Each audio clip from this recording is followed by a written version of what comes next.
Nos way far, welcome in, welcome in. I hope we've all had a nice week and that we're all looking forward to the start of a brand new one tomorrow.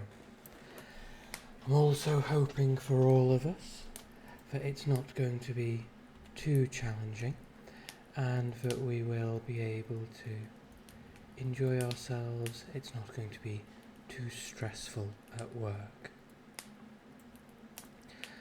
I, for one, am thinking it will be nice to get back into the office. Let me just sit up a little bit. There we go. Sitting a bit cozier. There we go. I, for one, have got a relatively nice week lined up for myself. I don't have too much I need to keep an eye on at work. And I'm going to be spending time with all of you. I will be putting out the latest schedule after we're done tonight. Expect that to go up on Twitter, Twitch, and in the Discord, probably within an hour or two of me finishing tonight. To give you a very brief overview, we're going to be doing a sponsored stream on Monday and Wednesday, a collab on Thursday, and then an extended stream on the Friday, followed by more reading on the Sunday.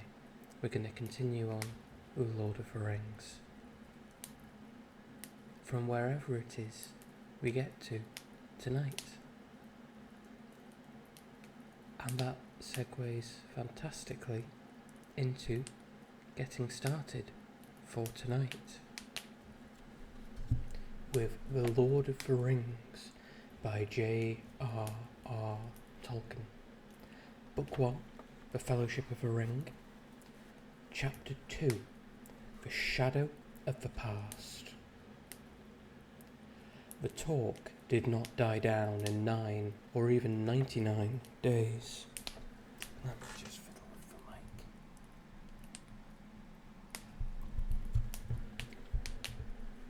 The second disappearance of Mr. Bilbo Baggins was discussed in Hobbiton, and indeed all over the Shire, for a year and a day, and was remembered much longer than that. It became a fireside story for young hobbits, and eventually Mad Baggins, who used to vanish with a bang and a flash, and reappear with bags of jewels and gold, became a favourite character of legend, and lived on long after all the true events were forgotten. In the meantime, the general opinion in the neighbourhood was that Bilbo, who had always been rather cracked, had at last gone quite mad and had run off into the blue. There he had undoubtedly fallen into a pool or a river and come to a tragic, but hardly an untimely, end. The blame for this was mostly laid on Gandalf. If only that dreaded wizard will leave young Frodo alone, perhaps he'll settle down and grow some hobbit sense, they said. And to all appearance, the wizard did leave Frodo alone, and he did settle down. But the growth of hobbit sense was not very noticeable. Indeed, he at once began to carry on Bilbo's reputation of oddity. He refused to go into mourning, and the next year he gave a party in honour of Bilbo's 112th birthday, which he called a 100-weight feast. But that was short of the mark, for 20 guests were invited, and there were several meals at which it snowed food and rained drink, as hobbits say. Some people were rather shocked, but Frodo kept up the custom of giving Bilbo's birthday party year after year, until they got used to it. He said that he did not think Bilbo was dead, and when they asked, "Where is he then?" he shrugged his shoulders.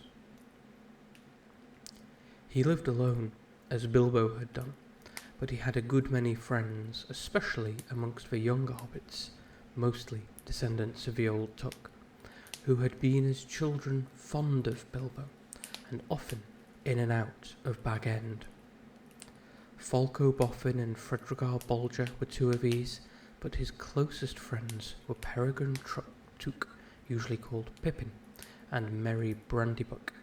His real name was Meriadoc, but that was seldom remembered.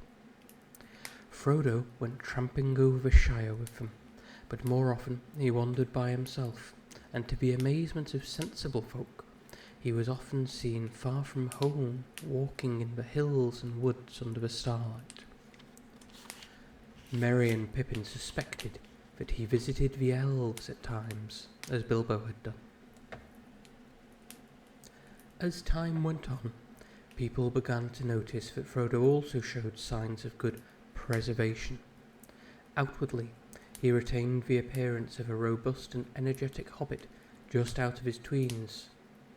Some folk have all the luck, they said, but it was not until Frodo approached the usually more sober age of 50 that they began to think it queer. Frodo himself, after the first shock, found that being his own master and the Mr. Baggins of Bag End was rather pleasant. For some years he was quite happy and did not worry much about the future, but half unknown to himself, the regret he had not gone with Bilbo was steadily growing. He found himself wondering at times, especially in the autumn, about the wild lands, and strange visions of mountains he had never seen came into his dreams. He began to say to himself, perhaps I shall cross the river myself one day, to which the other half of his mind always replied, not yet. And so it went on, until his 40s were running out, and his 50th birthday was drawing near. 50 was a number that he felt was somehow significant, or ominous. It was, at any rate, that age that adventure had suddenly befallen Bilbo. Frodo began to feel restless, and the old paths seemed too well trodden. He looked at maps and wondered what lay beyond their edges. Maps made in the Shire showed mostly white spaces beyond its borders. He took to wandering further afield and more often by himself, and Merry and his other friends watched him anxiously. Often he was seen walking and talking with the strange wayfarers that began at this time to appear in the Shire. Good evening, Dandy. Welcome in. I hope you've had a fantastic weekend. Have you got up to anything interesting over today? Or has it been a nice, chill, calm weekend? There were rumours of strange things happening in the world outside, and as Gandalf had not at that time appeared or sent any message for several years, Frodo gathered all the news he could. Elves, who seldom walked in the Shire, could now be seen passing westward through the woods in the evening, passing and not returning, but they were leaving Middle-earth and were no longer concerned with its troubles. There were, however, dwarves on the road in unusual numbers. The ancient east-west road ran through the Shire to its end at the Grey Havens, and dwarves had always used it on their way to the mines in the Blue Mountains. They were the hobbits' chief source of news from distant parts, if they wanted any, and as a rule dwarves said little and hobbits asked no more. But now Frodo often met strange dwarves of far countries seeking refuge in the west. They were troubled, and some spoke in whispers of the enemy and of the land of Mordor. Had some ice cream, so that was a treat. That's good. Always nice to treat yourself, and I'm glad you're excited. That name the hobbits only knew in distant legends of the dark past, like a shadow in the background of their memories, but it was ominous and disquieting. It seemed that the evil power in Mirkwood had been driven out by the White Council, only to reappear in greater strength in the old strongholds of Mordor. The Dark Tower had been rebuilt, it was said, and from there the power was spreading far and wide, and away far east and south there were wars and growing fear. Orcs were multiplying again in the mountains, trolls were abroad, no longer dull-witted, but cunning and armed with dreadful weapons. And there were murmured hints of creatures more terrible than all these, but they had no name. Little of all this, of course, reached the ears of ordinary hobbits, but even the deafest and most stay-at-home began to hear queer tales, and those whose business took them to the borders saw strange things. The conversation in the Green Dragon at Bywater, one evening in the spring of Frodo's 50th year, showed that even in the comfortable heart of the Shire, rumours had been heard, though most hobbits still laughed at them. Sam Gamgee was sitting in one corner near the fire, and opposite him was Ted Sandyman, the miller's son, and there were various other rustic hobbits listening to their talk. "Queer things you do hear these days, to be sure," said Sam. "Ah," said Ted, "you do, if you listen, but I can hear fireside tales and children's stories at home if I want to." "No doubt you can," retorted Sam, "and I dare say there's more truth in some of them than you reckon. Who invented stories, anyway? Take dragons now." "No, thank ye," said Ted, "I won't. I heard tell of them when I was a youngster, but there's no call to believe in them now. There's only one dragon in Bywater, and that's green," he said, getting a general laugh. "All right," said Sam, laughing with the rest. "What about these tree men, these giants you might call them? They do say that one bigger than a tree was seen up away beyond the North Moors not long back." "Who's they?" "My cousin Al, for one. He works for Mr. Boffin at Overhill, and goes up the North Farthing for the hunting. He saw one." "Says he did, perhaps. Your Al's always saying he's seen things. Maybe he sees things that ain't there." "This one was as big as an elm tree, and walking 7 yards to a stride if it was an inch." "I bet it wasn't an inch. What he saw was an elm tree, as like as not." "But this one was walking, I tell you, and there ain't no elm trees on the North Moors." "Then Al can't have seen one," said Ted, and there was laughter and clapping. The audience seemed to think that Ted had scored a point. "All the same," said Sam, "you can't deny that others besides our Held-Fast have seen queer folk crossing the Shire. Crossing it, mind you. There have been more that turned back at the borders. Bound's never been so busy before. And I have heard tell that elves are moving west. They say they're going to the harbours out way beyond the White Towers." Sam waved his arm vaguely. Neither he nor any of them knew how far it was to the sea, past the old towers beyond the western borders of the Shire. But it was an old tradition that away over there stood the grey havens, from which at times elven ships set sail, never to return. "Welcome in Scarlet. Congratulations on being the first one in tonight. I hope you're doing well." "They're sailing over the sea, and they're going into the west and leaving us," said Sam, half chanting the words, shaking his head sadly and solemnly. But Ted laughed. "Well, that ain't anything new if you believe your old tales, and I don't see what it matters to me and you. Let 'em sail. I warrant you ain't seen 'em doing it, nor anyone else in the Shire." "Well, I don't know," said Sam thoughtfully. He believed he had once seen an elf in the woods, and still hoped to see more one day. Of all the legends that he had heard in his early years, such fragments of tales and half-remembered stories about the elves as the hobbits knew had always moved him most deeply. "There are some, even in these parts, as know the fair folk and get news of 'em," he said. "There's Mr. Baggins now, that I work for. He told me they were sailing, and he knows a bit about elves, and old Mr. Bilbo knew more. Many's the talk I had with him when I was a little lad." "I'm glad you're doing well, and thank you very much for the lurk, Scarlet."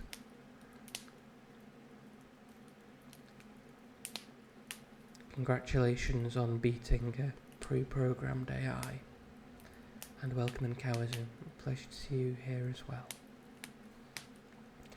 "Oh, they're both cracked," said Ted. "Leastways, old Bilbo was cracked, and Frodo's cracking. If that's where you get your news from, you'll never want for moonshine. Well, friends, I'm off home. Your good health." He drained his mug and went out noisily. Sam sat silent and said no more. He had a good deal to think about. For one thing, there was a lot to do up in the back end garden, and he'd have a busy day tomorrow if the weather cleared. The grass was going fast, but Sam had more on his mind than gardening. After a while, he sighed and got up and went out. It was early April, and the sky was now clearing after heavy rain. The sun was down, and a cool, pale evening was quietly fading into night. He walked home under the early stars through Hobbiton and up the hill, whistling softly and thoughtfully. It was at this time that Gandalf reappeared after his long absence. For 3 years after the party he had been away. Then he paid Frodo a brief visit, and after taking a good look at him, went off again.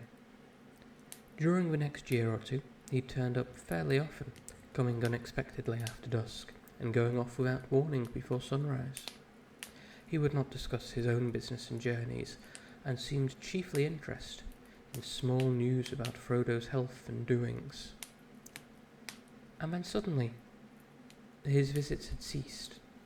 It was over 9 years since Frodo had seen or heard of him, and had begun to think that the wizard would never return and had given up all interest in hobbits.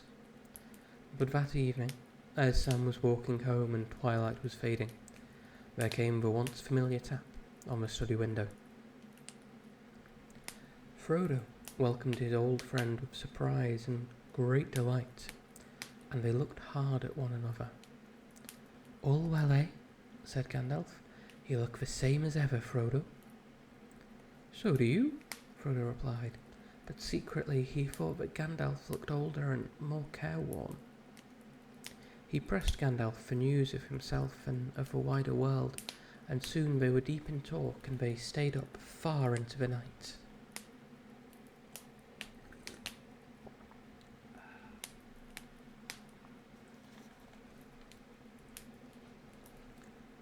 Next morning, after a late breakfast, the wizard was sitting with Frodo by the open window of the study. A bright fire was on the hearth, the sun was warm and wind was from the south. Everything looked fresh, and the new green of spring was shimmering in the fields and on the tips of the trees' fingers. Gandalf was thinking of a spring nearly 80 years before, when Bilbo had run out of Bag End without a handkerchief. His hair was perhaps whiter than it had been then, and his beard and eyebrows were perhaps longer, his face more lined with care and wisdom, but his eyes were as bright as ever, and he smoked and blew smoke rings with the same vigour and delight. He was smoking now in silence, for Frodo was sitting still, deep in thought. Even in the light of morning he felt the dark shadow of the tidings that Gandalf had brought. At last, he broke the silence. "Last night you began to tell me strange things about my ring, Gandalf," he said, "and then you stopped, because you said that such matters were best left until daylight. Don't you think you had better finish now? You say the ring is dangerous, far more dangerous than I guess. In what ways?" "In many ways," answered the wizard. "It is far more powerful than I ever dared to think at first. It is so powerful that in the end it would utterly overcome anyone of mortal race who possessed it. It would possess him. In Eregion, long ago, many elven rings were made. Magic rings, as you call them, and they were, of course, of various kinds. Some more potent and some less. The lesser rings were only essays in the craft before it was full grown, and to the elven smiths they were but trifles, yet still to my mind dangerous for mortals. But once for great rings, for rings of power, they were perilous. A mortal, Frodo, who keeps one of the great rings, does not die. He does not grow or obtain more life. He merely continues, until at last every minute is a weariness. And he often uses the ring to make himself invisible. He fades. He becomes, in the end, invisible permanently, and walks in the twilight under the eye of a dark power that rules the rings. Yes, sooner or later. Later, if he is strong or well-meaning to begin with. But neither strength nor good purpose will last. Sooner or later, the dark powers will devour him." "How terrifying," said Frodo. and there was another long silence. The sound of Sam Gamgee cutting the lawn came in from the garden. "How long have you known this?" asked Frodo at length. "And how much did Bilbo know?" "Bilbo knew more than he told you, I am sure," said Gandalf. "He would certainly never have passed on to you anything that he thought would be a danger, even though I promised to look after you. He thought the ring was very beautiful, and very useful at need, and if anything was wrong or queer, it was himself. He said that it was growing on his mind, and he was always worrying about it, but he did not suspect the ring was to blame. Though he had found out that the thing needed looking after, it did not seem always of the same size or weight. It shrank or expanded in an odd way, and might suddenly slip off a finger that had once been tight." "Yes, he warned me of that in his last letter," said Frodo, "so I've always kept it on its chain." "Very wise," said Gandalf. "But as for his long life, Bilbo never connected it with the ring at all. He took all the credit for that to himself, and he was very proud of it. Though he was getting restless and uneasy. Thin and stretched, he said. A sign that the ring was getting control." "How long have you known all this?" asked Frodo again. "No," said Gandalf. "I have known much that only the wise know, Frodo. But if you mean known about this ring, well, I still do not know, one might say. There is a last test to make, but I no longer doubt my guess." "When did I first begin to guess?" he mused, searching back in memory. "Let me see. It was in the year that the White Council drove the Dark Power from Mirkwood, just before the Battle of 5 Armies, that Bilbo found his ring. A shadow fell on my heart then, for I did not know yet what I feared. I wondered often how Gollum came by a great ring, as plainly it was, but at least was clear from the first. And then I heard Bilbo's strange story of how he had won it, and I could not believe it. When at last I got the truth out of him, I saw at once that he had been trying to put his claim to the ring beyond doubt. Much like Gollum with his birthday present, the lies were too much alike for my comfort. Clearly, the ring had an unwholesome power that set to work on its keeper at once. That was the first real warning I had that all was not well. I told Bilbo often that such rings were better left unused, but he resented it and soon got angry. There was little else I could do. I could not take it from him without doing great harm, and I had no right to do so anyway. I could only watch and wait. I might perhaps have consulted Saruman the Wise, but something always held me back." "Who is he?" asked Frodo. "I've never heard of him before." "Maybe not," answered Gandalf. "Hobbits are, or were, no concern of his. Yet he is great amongst the wise. He is the chief of my order, and the head of a council. His knowledge is deep, but his pride has grown with it, and he takes ill any meddling. The lore of the elven rings, great and small, is his province. He has long studied it, seeking the lost secrets of their making, but when the rings were debated in the council, all that he would reveal to us of his ring lore told against my fears. So my doubts slept, but uneasily. Still, I watched and waited. And all seemed well with Bilbo, and the years passed. Yes, they passed, and did not seem to touch him. He showed no signs of age, and the shadow fell on me once again. But I said to myself, after all, he comes of a long-lived family on his mother's side. There is time yet. Wait. And I waited. Until that night when he left this house. He said and did things then that filled me with a fear that no words of Saruman could allay. I knew at last that something dark and deadly was at work, and I have spent most of the years since then in finding the truth of it. There wasn't any permanent harm done, was there? Asked Frodo, anxiously. He would get all right in time, wouldn't he? Be able to rest in peace, I mean. He felt better at once, said Gandalf. But there is only one power in this world that knows all about the rings and their effects, and as far as I know, there is no power in the world that knows all about hobbits. Among the wise, I am the only one that goes in for hobbit lore, an obscure branch of knowledge, but full of surprises. Soft as butter they can be, and yet sometimes as tough as old tree roots. I think it likely that some would resist the rings far longer than most of the wise would believe. I don't think you need worry about Bilbo. Of course, he possessed the ring for many years, and used it, so it might take a long while for the influence to wear off, before it was safe for him to see it again, for instance.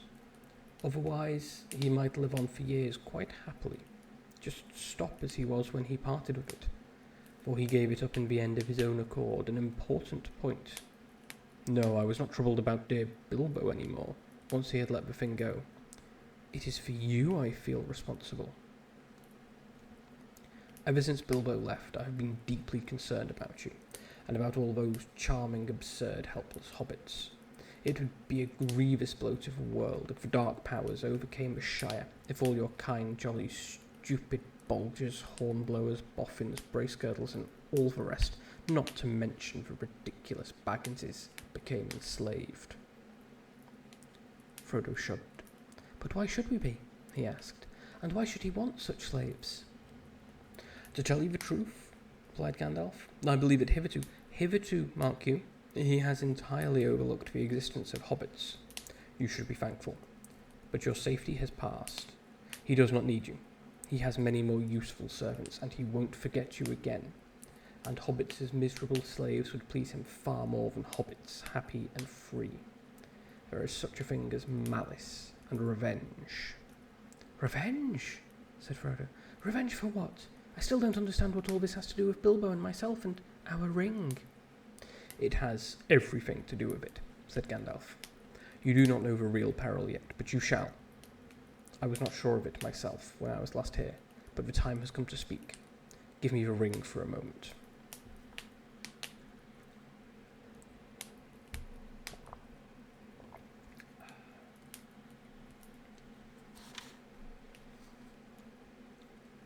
Frodo took it from his breeches pocket, where it was clasped to a chain that hung from his belt. He unfastened it and handed it slowly to the wizard. It felt suddenly very heavy, as if either it or Frodo himself was in some way reluctant for Gandalf to touch it. Gandalf held it up. It looked to be made of pure and solid gold. Can you see any markings on it? He asked. No, said Frodo. There are none. It's quite plain, and it never shows a scratch or sign of wear. Well then look, and to Frodo's astonishment and distress, the wizard threw it suddenly into the middle of a glowing corner of the fire. Frodo gave a cry and groped for the tongs, but Gandalf held him back. Wait, he said in a commanding voice, giving Frodo a quick look from under his bristling brows. No apparent change came over the ring, and after a while Gandalf got up, closed the shutters outside the window, and drew the curtains now nearer to the windows. The click of Sam's shears could still be heard faintly from the garden.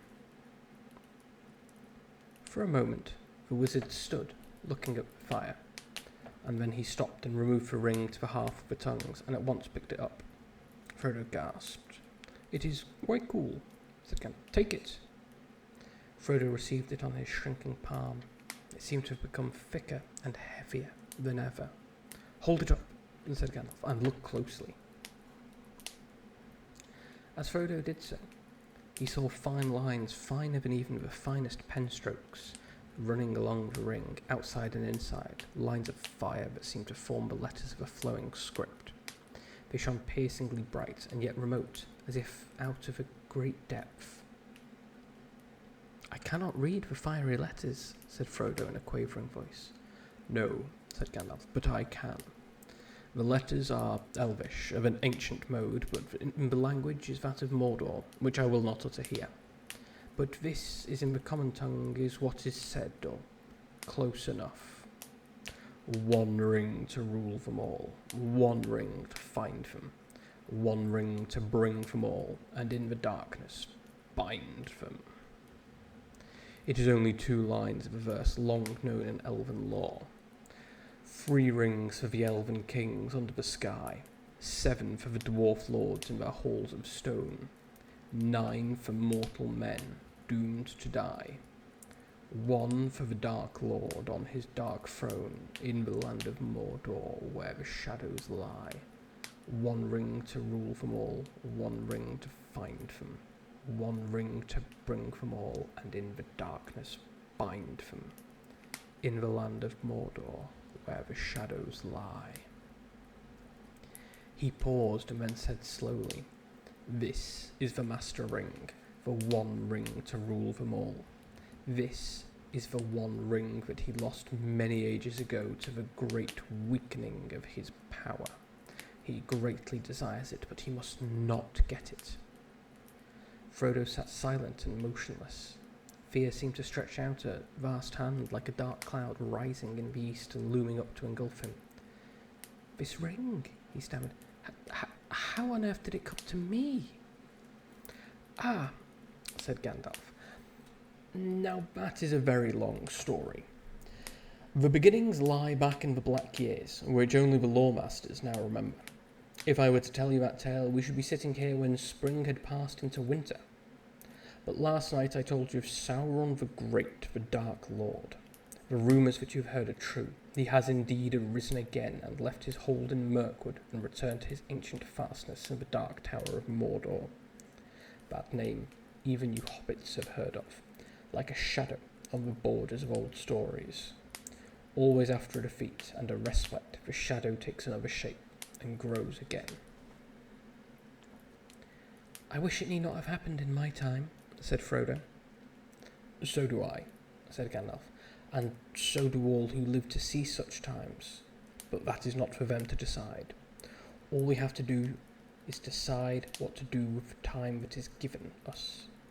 And already, Frodo, our time is beginning to look black. The enemy is fast becoming very strong. His plans are far from ripe, I think, but they are ripening. We shall be hard put to it. We should be very hard put to it indeed, even if it were not for this dreadful chance." "Hello, Steph. Hello, Steph's viewers. Welcome in, welcome in. Thank you very much for the raid. I'm the Formologist, and today we are doing our Sunday bedtime story. We're reading The Lord of the Rings by J.R.R. Tolkien, and we are currently reading The Fellowship of the Ring, Chapter 2. I hope you are all doing well. I hope you can all get yourself a nice cosy blanket and curl up with us in front of a fire with a warm drink, or a cool drink if you're too warm, and enjoy a nice, calm story.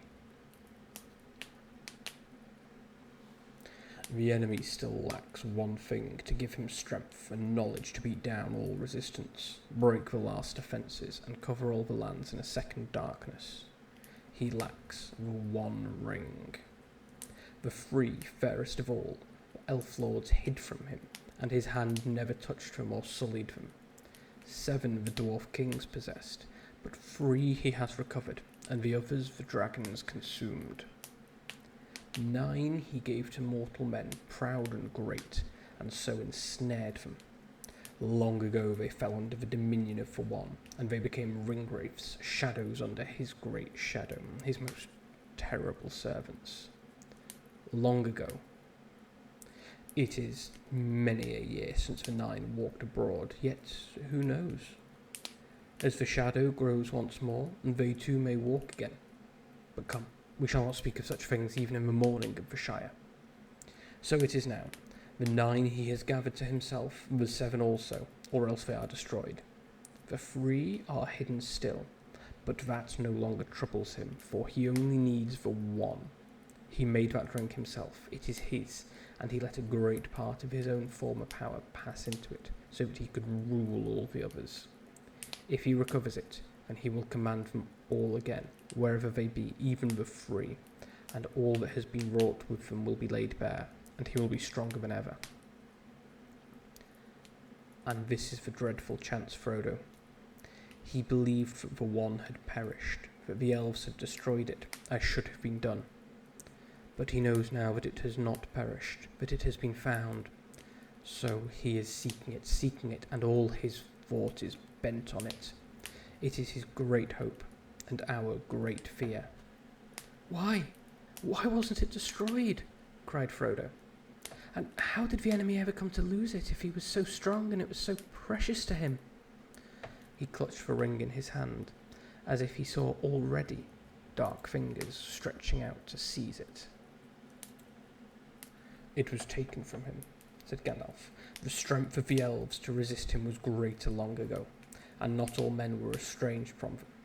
But men of Westerness came to their aid. That is a chapter of ancient history, which it might be good to recall, for there was sorrow then too, and gathering dark, but great valour and great deeds that were not wholly vain. One day, perhaps, I will tell you of a tale, or you shall hear it told in full by one who knows it best.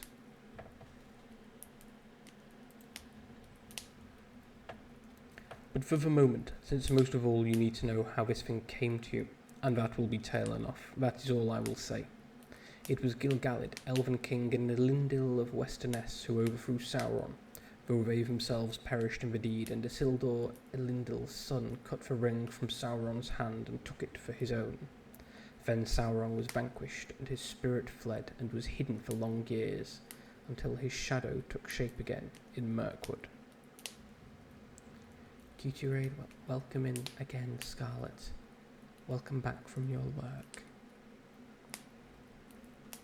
But the ring was lost. It fell into the great river Anduin and vanished. For Isildur was marching north along the east banks of the river, and near the Gladden fields he was waylaid by the orcs of the mountains, and almost all his folks were slain.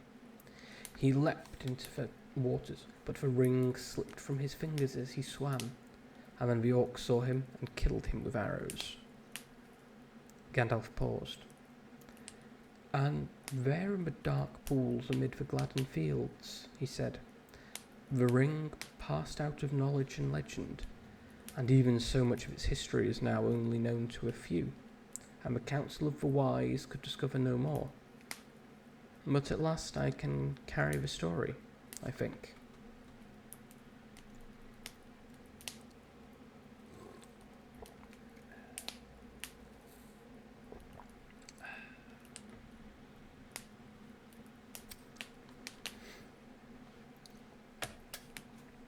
Long ago, still very long ago, there lived by the banks of the great river, on the edge of Wilderland, a clever-handed and quiet-footed little people. I guess they were kind of hobbit-kin, akin to the fathers of the stores, for they loved the river, and often swam in it or made little boats of reeds. There was amongst them a family of high repute, for it was large and wealthier than most. And it was ruled by a grandmother of the folk, stern and wise in old lore, such as they had. The most inquisitive and curious-minded of that family was called Smeagol. He was interested in roots and beginnings. He dived into deep pools. He burrowed under trees and growing plants. He tunnelled into green mounds, and he ceased to look up at the hilltops, or the leaves of trees, or the flowers in the air. His head and his eyes were downward. He had a friend called Deagle, of similar sort, sharper-eyed but not so quick and strong. On a time they took a boat and went down to the Gladden fields, where there were great beds of iris and flowering reeds. There, the Smeagol got out and went nosing about the banks, but Deagle sat in the boat and fished. Suddenly, a great fish took his hook, and before he knew where he was dragged out and down into the bottom of the river, where he let go of his line, for he thought he saw something shining on the riverbed, and holding his breath, he grabbed at it. Then up he came, spluttering, with weeds in his hair and a handful of mud, and swam to the bank, and behold, when he washed the mud away, there in his hand lay a beautiful golden ring, and it shone and glittered in the sun, so that his heart was glad to see it. But Smeagol had been watching him from behind a tree, and as Deagle gloated over the ring, Smeagol came softly up behind. "Give us that, Deagle, my love," said Smeagol, over his friend's shoulder. Why? Said Deagle. Because it's my birthday, my love, and I want it, said Smeagol. I don't care, said Deagle. I have given you a present already, more than I could afford. I found this, and I'm going to keep it. Oh, are you indeed, my love? Said Smeagol, and he caught Deagle by the throat and strangled him, because the gold looked so bright and beautiful. And then he put the ring on his finger. No one ever found out what had become of Deagle. He was murdered far from home, and his body was cunningly hidden. But Smeagol returned alone, and he found that none of his family could see him when he was wearing the ring. He was very pleased with his discovery, and concealed it, and used it to find out secrets, and he put his knowledge to crooked and malicious uses. He became sharp-eyed and keen-eared for all that was hurtful. The ring had given him power according to his stature. It is not to be wondered at that he became very unpopular and was shunned when visible by all his relations. They kicked him, and he bit their feet. He took to thieving and going about muttering to himself and gurgling in his throat. So they called him Gollum, and cursed him and told him to go far away. And his grandmother, desiring peace, expelled him from the family and turned him out of her hole. Thank you very much for the lurk, Steph. Enjoy your time in the shadows, and welcome in Candy. Hope your stream went well earlier. Caught the start of it. Those of you who don't know, you should go check out Candy as well as Steph. Enjoy both of their streams. He wandered in loneliness, weeping a little for the hardness of the world, and journeyed up the river, till he came to a stream that flowed down from the mountains, and he went that way. He caught fish in deep pools with invisible fingers and ate them raw. One day it was very hot, and as he was bending over a pool, he felt a burning on the back of his head, and a dazzling light from the water pained his wet eyes. He wondered at it, for he had almost forgotten about the sun. Then for the last time he looked up and shook his fist at her. But as he lowered his eyes, he saw far ahead the tops of the misty mountains out of which the stream came. And he thought suddenly it would be cool and shady under those mountains. The sun could not watch me there. The roots of those mountains must be roots indeed. There must be great secrets buried there, which have not been discovered since the beginning. I'm glad it went well. So he journeyed by night up into the highlands, and he found a little cave out of which the dark stream ran, and he wormed his way like a maggot into the heart of the hills, and vanished out of all knowledge. The ring went into the shadows with him, and even the Maker, when his power had begun to grow again, could learn nothing of it. "Gollum!" cried Frodo. "Gollum! Do you mean that this is the very Gollum creature that Bilbo met? How loathsome!" "I think it is a sad story," said the wizard, "and it might have happened to others, even to some hobbits I have known." "I can't believe that Gollum was connected with hobbits, however distantly," said Frodo with some heat. "What an abominable notion!" "It is true, all the same," replied Gandalf. "About their origins, at any rate. I know more than hobbits do themselves, and even Bilbo's story suggests a kinship. There was a great deal in the background of their minds and memories that was very similar.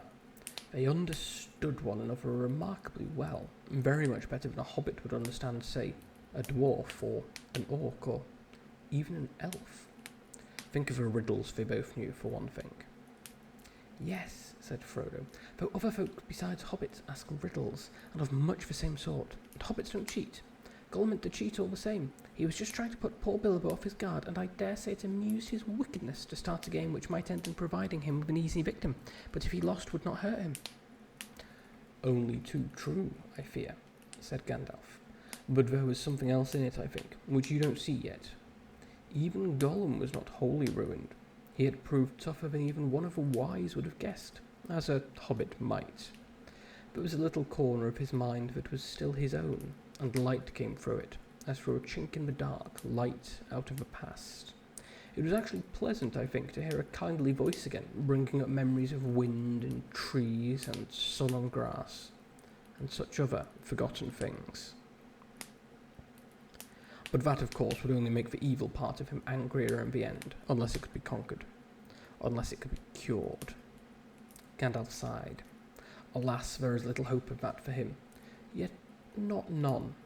No, even though he possessed the ring for so long, almost as far back as he can remember, for it was long since he had worn it much in the black darkness it was seldom needed. Certainly he had never faded. He is thin and tough still, but the thing was eating up his mind, of course, and the torment had become almost unbearable. All the great secrets under the mountains had turned out to be just empty nights. There was nothing more to find out, nothing worth doing, only nasty, furtive eating and resentful remembering. He was altogether wretched. He hated the dark, but he hated light more. He hated everything, and the ring he hated most of all. "What do you mean?" said Frodo. "Surely the ring was his precious and the only thing he cared for. If he hated it, why didn't he get rid of it or go away and leave it?" "You ought to begin to understand, Frodo, after all you have heard," said Gandalf. "He hated it and loved it, as he hated and loved himself. He could not get rid of it, for he had no will left in the matter. A ring of power looks after itself, Frodo. It may slip off treacherously, but its keeper never abandons it. At most, he plays with the idea of handing it on to someone else's care, and that only at an early stage when it first begins to grip. As far as I know, Bilbo alone in history has ever gone beyond playing and really done it. He needed all my help too. And even so, he would never have just forsaken it or cast it aside. It was not Gollum, Frodo, but the ring itself that decided things. The rings left him." "What, just in time to meet Bilbo?" said Frodo. "Wouldn't an orc have suited it better?" "It is no laughing matter," said Gandalf. "Not for you. It was the strangest event in the whole history of the ring so far. Bilbo's arrival just at that time and putting his hand on it, blindly, in the dark. There was more than one power at work, Frodo. The ring was trying to get back to its master. It had slipped from Isildur's hand and betrayed him. Then when the chance came, it caught poor Deagle and he was murdered, and after that Gollum, and it devoured him. It made no further use of him. He was too small and mean, and as long as it stayed with him, he would never leave his deep pool again. So now, when its master was awake once more and sending out his dark thought from Mirkwood, it abandoned Gollum, only to be picked up by the most unlikely person imaginable, Bilbo from the Shire." "Thank you very much for the health check, Steph. Let me sit myself up. Take a drink.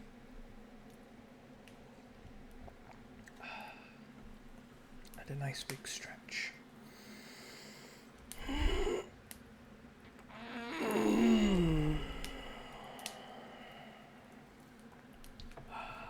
Thank you very much."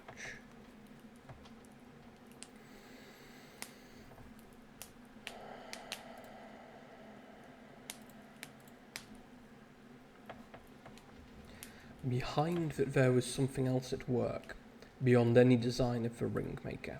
I can put it no plainer than by saying that Bilbo was meant to find the ring, and not by its maker. In which case, you also were meant to have it. And that might be an encouraging thought. "It is not," said Frodo, "for I'm not sure I understand you. But how have you learned all this about the ring and about Gollum? Do you really know it all, or are you just guessing still?" Gandalf looked at Frodo, and his eyes glinted. "I knew much, and I have learned much," he answered, "but I am not going to give an account of all my doings to you. The history of Elendil and Isildur and the One Ring is known to all the wise. Your ring is shown to be that one ring by the fire writing alone, apart from any other evidence." "And when did you discover that?" asked Frodo, interrupting. "Just now in this room, of course," answered the wizard sharply. "But I expected to find it. I have come back from dark journeys and a long search to make that final test. It is the last proof, and all is now only too clear.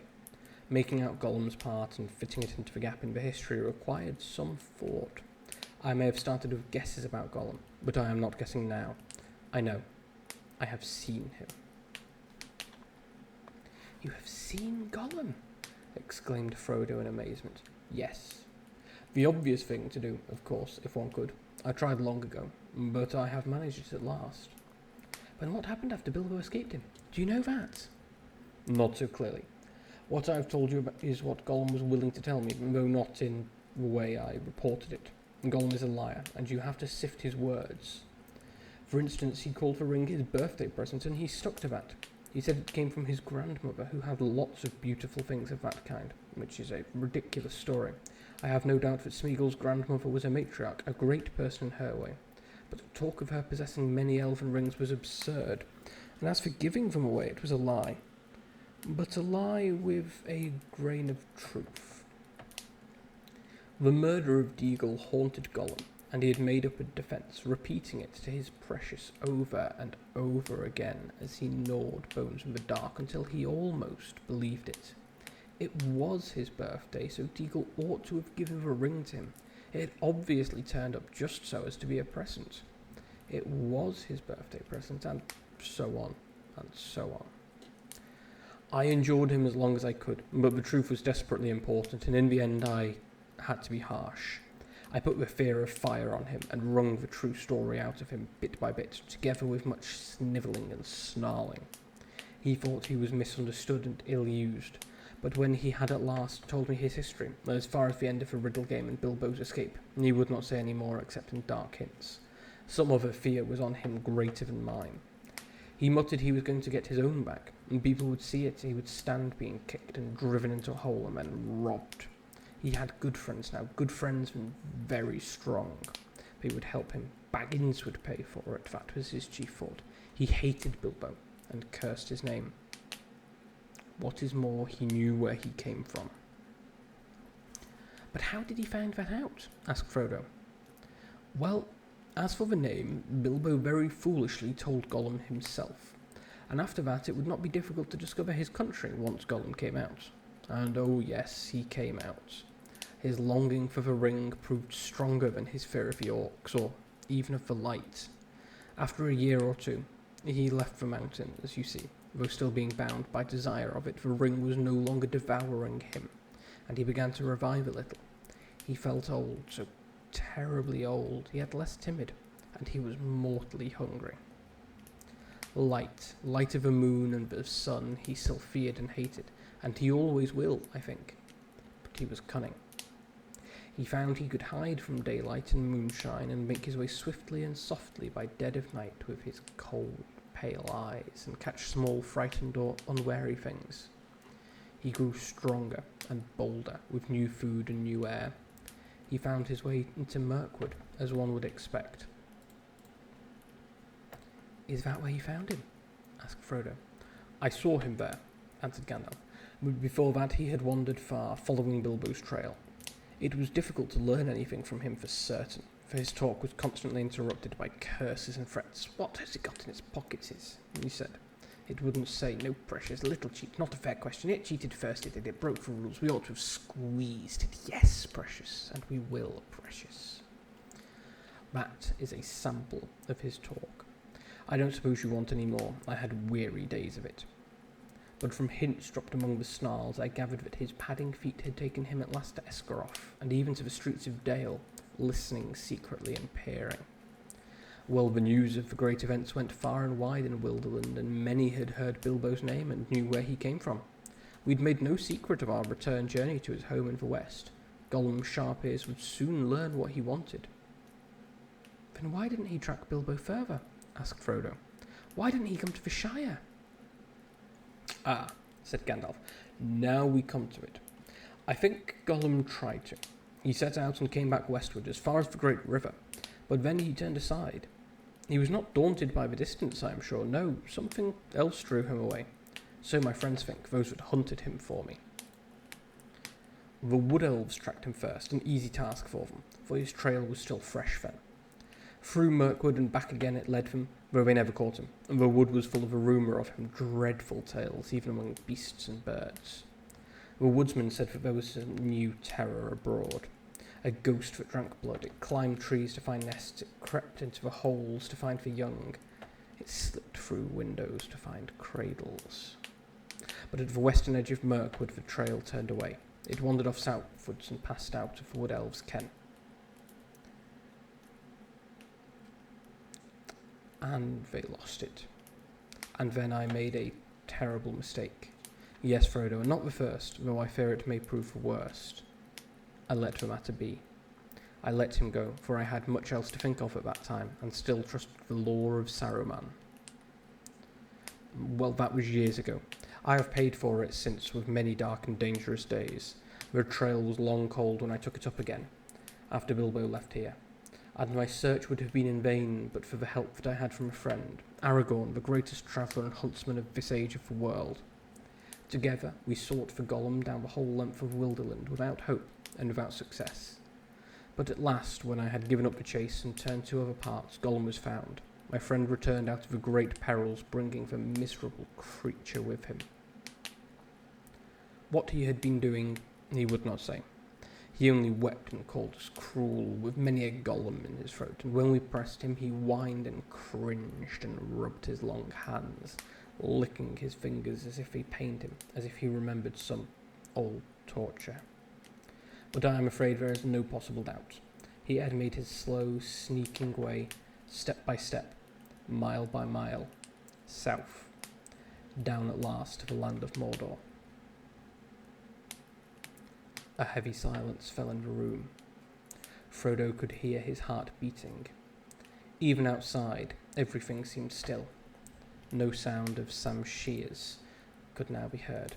Yes, to Mordor, said Gandalf. Alas, Mordor draws all wicked things, and the dark power was bending all of its will to gather them there. The ring of the enemy would leave its mark too. Leave him open to the summons, and all folk were whispering then of the new shadow in the south and its hatred of the west. There were his fine new friends who would help him in his revenge. Wretched fool, in that land he would learn much, too much for his comfort. And sooner or later, as he lurked and pried on the borders, he would be caught and taken for examination. That was the way of it, I fear. When he was found, he had already been there long and was on his way back on some errand of mischief. But that does not matter now. His worst mischief was done. Yes, alas, through him the enemy has learned that the one has been found again. He knows where Isildur fell. He knows where Gollum found his ring. He knows that it is a great ring, for it gave long life, and he knows it is not one of the three, for they have never been lost and will endure no evil. He knows that it is not one of the 7 or the 9, for they are all accounted for. He knows that it is for one, and he has at last heard, I think, of hobbits and the Shire. The Shire, he may be seeking for it now, if he has not already found out where it lies. Indeed, Frodo, I fear he might even think that the long unnoticed name of Baggins has become important. But this is terrible, cried Frodo. Far worse than the worst that I imagined from your hints and warnings. Oh, Gandalf, best of friends, what am I to do? For now I am really afraid. What am I to do? What a pity that Bilbo did not stab that vile creature when he had a chance. Pity? It was pity that stayed his hand, pity and mercy not to strike without need, and he has been well rewarded, Frodo. Be sure he took so little hurt from the evil and escaped in the end, because he began his ownership of the ring so, with pity.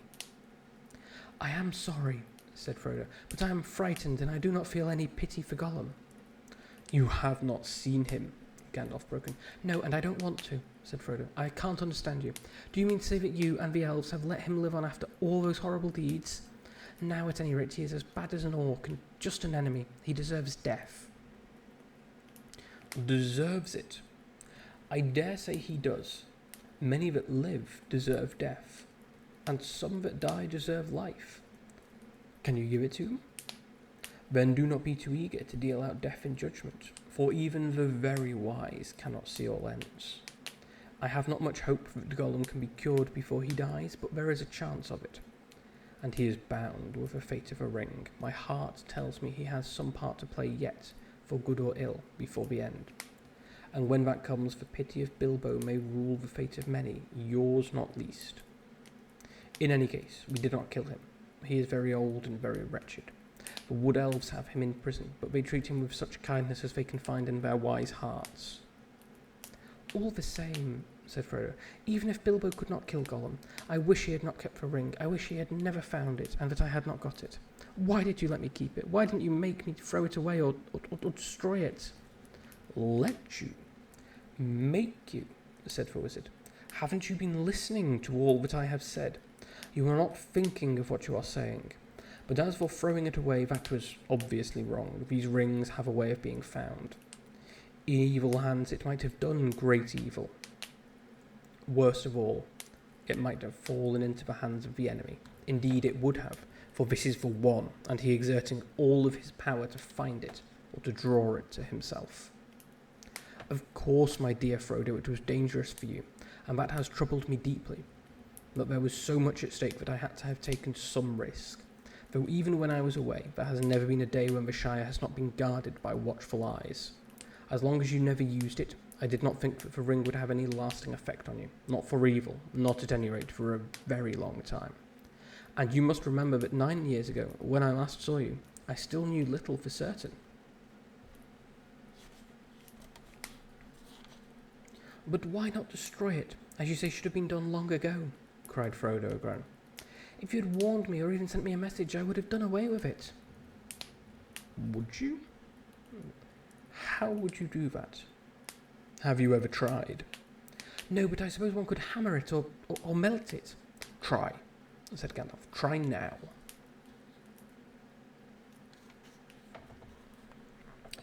Frodo drew the ring out of his pocket again and looked at it. It now appeared plain and smooth, without mark or device that he could see. The gold looked very fair and pure, and Frodo thought how rich and beautiful was its colour, how perfect its roundness. It was an admirable thing, and altogether precious. When he took it out, he had intended to fling it from him into the very hottest part of the fire, but now found he could not do so, not without a great struggle. He weighed the ring in his hand, hesitating, and forcing himself to remember all that Gandalf had told him, and then with an effort of will he made a movement as if to cast it away, but found he had put it back in his pocket. Gandalf laughed grimly. You see, already you too, Frodo, cannot easily let it go, nor will to damage it, and I could not make you except by force, which would break your mind. But as for breaking the ring, force is useless. Even if you took it and struck it with a heavy sledgehammer, it would make no dint in it. It cannot be made by your hands or by mine. Your small fire, of course, would not even melt even ordinary gold.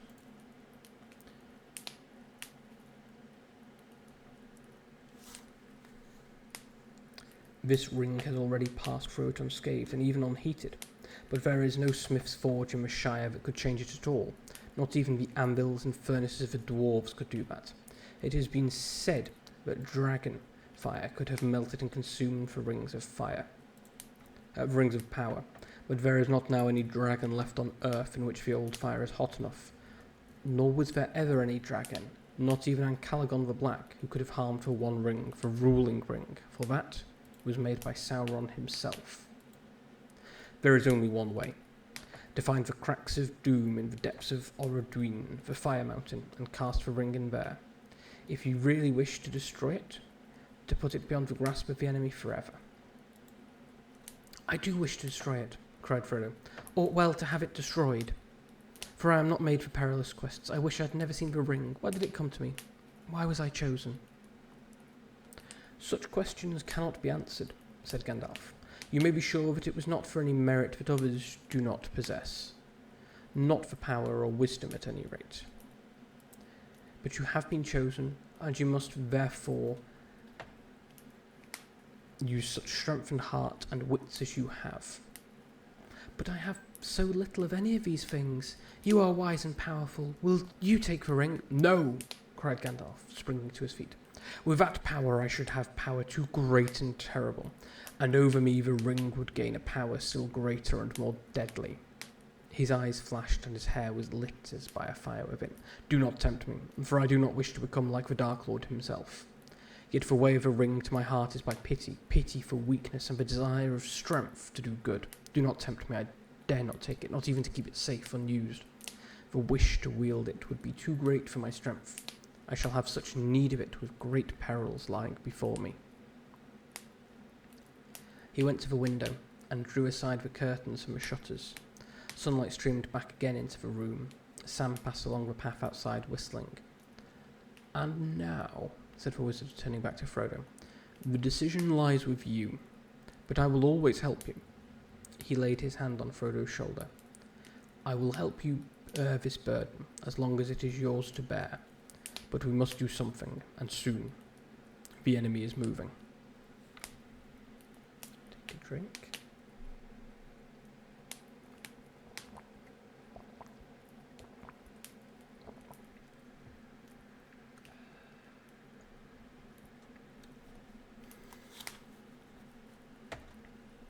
Whilst reading this, it is incredible how closely it aligns with Jackson's films. How many of the lines are almost just directly lifted. At least, so far.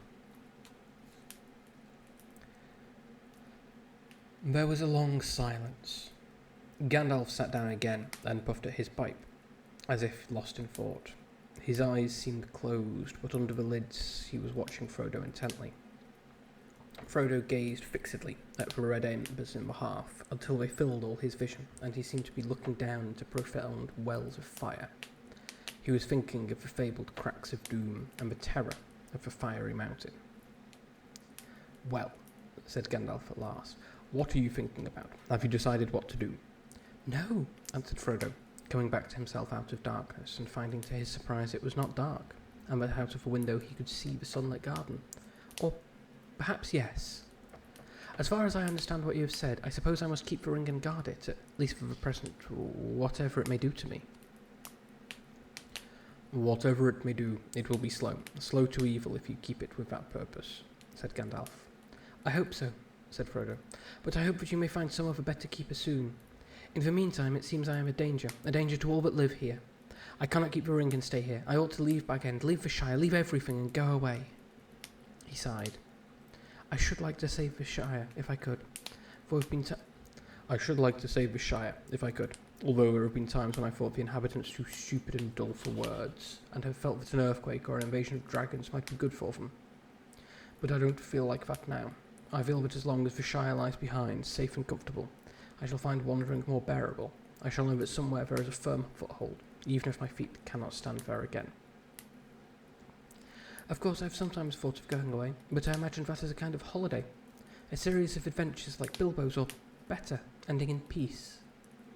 But this would mean exile, a flight from danger unto danger, drawing it after me, and I suppose I must go alone, if I'm to do that and save the Shire. But I feel very small and very uprooted and desperate. The enemy is so strong and terrible." He did not tell Gandalf, but as he was speaking, a great desire to follow Bilbo flamed up in his heart, to follow Bilbo and even perhaps to find him again. It was so strong it overcame his fear. He could almost have run out there and down the road without his hat, as Bilbo had done on a similar morning long ago. "My dear Frodo," exclaimed Gandalf, "hobbits really are amazing creatures, as I've said before. You can learn all there is to know about their ways in a month, and yet after 100 years they can still surprise you in a pinch. I hardly expected to get such an answer, not even from you. But Bilbo made no mistake in choosing his heir, though he little thought how important it would prove. I am afraid you are right. The ring will not be able to stay hidden in the Shire much longer, and for your own sake, as well as for others, you will have to go, and leave a name of Baggins behind you. That name will be not safe to have outside the Shire or in the wild. I will give you a travelling name now. When you go as Mr. Underhill. But I don't think you need to go alone.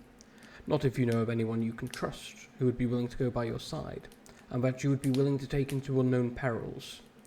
But if you look for a companion, be careful in choosing, and be careful of what you may say, even to your closest friends. The enemy has many spies and many ways of hearing. Thank you for the hydrate, Candy.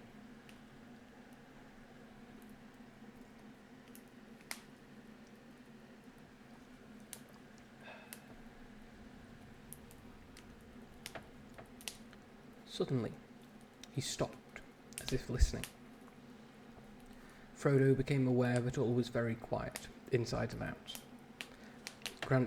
Gandalf crept to one side of a window, and then with a dart he sprang to the sill and thrust a long arm out and downwards. There was a squawk, and up came Sam Gamgee's curly head, hauled by one ear. "Well, well, bless my beard," said Gandalf. "Sam Gamgee, is it? Now, what may you be doing?" "Lord bless you, Mr. Gandalf, sir," said Sam. "Nothing. Leastways, I was just trimming a grass border under the window, if you follow me."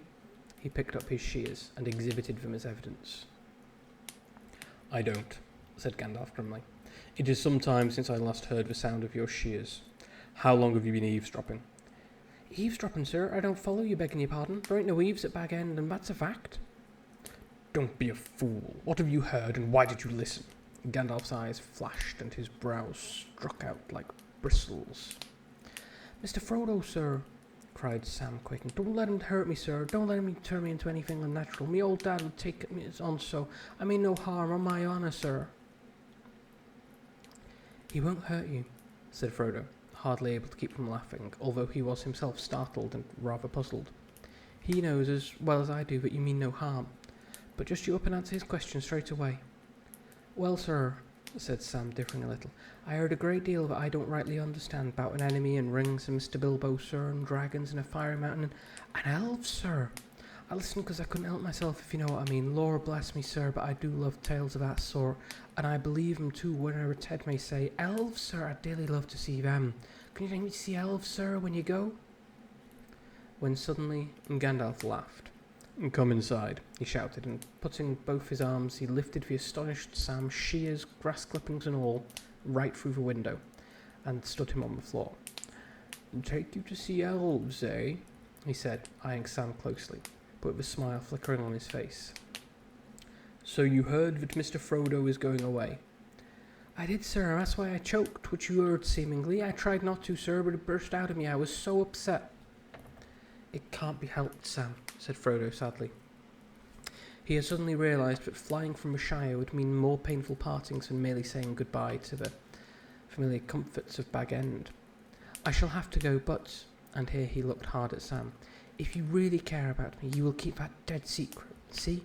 If you don't, if you even breathe a word of what you've heard here, then I hope Gandalf will turn you into a spotted toad and fill the gardens full of grass snakes."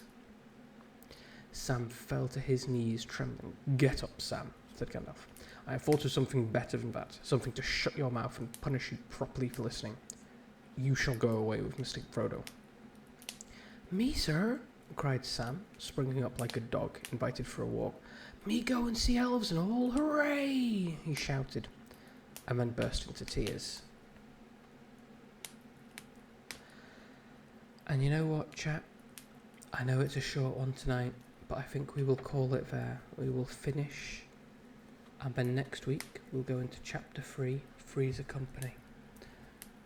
I need to get a good night's sleep myself ahead of going into work tomorrow, so I should like very much to go and see who is currently live that I can drop you in on. I'll have a look for anyone else doing a calm stream we can put you to sleep with, because it's always nice to, once you're in ASMR, we're going to keep you in ASMR, and hopefully then it stays quite quiet. Let's see who is currently live that we can drop you in on. Thank you very much for stream. Thank you very much for turning up, Candy. Oh, here we go. Okay, do I know any of these? Okay, I will go and drop you off with Neela. Neela is a fantastic streamer. I absolutely love her ASMR. She does fantastic bedtime stories. When she does them, she does very nice, calm, cozy streams. So I'm going to go drop you off there. I hope to see you over there. And I hope to see you in our stream on Monday. If you want to hear more of this, I will be doing it a bit earlier next Sunday. But my schedule will be coming out in the next hour or so. Thank you all very much for coming. Good night.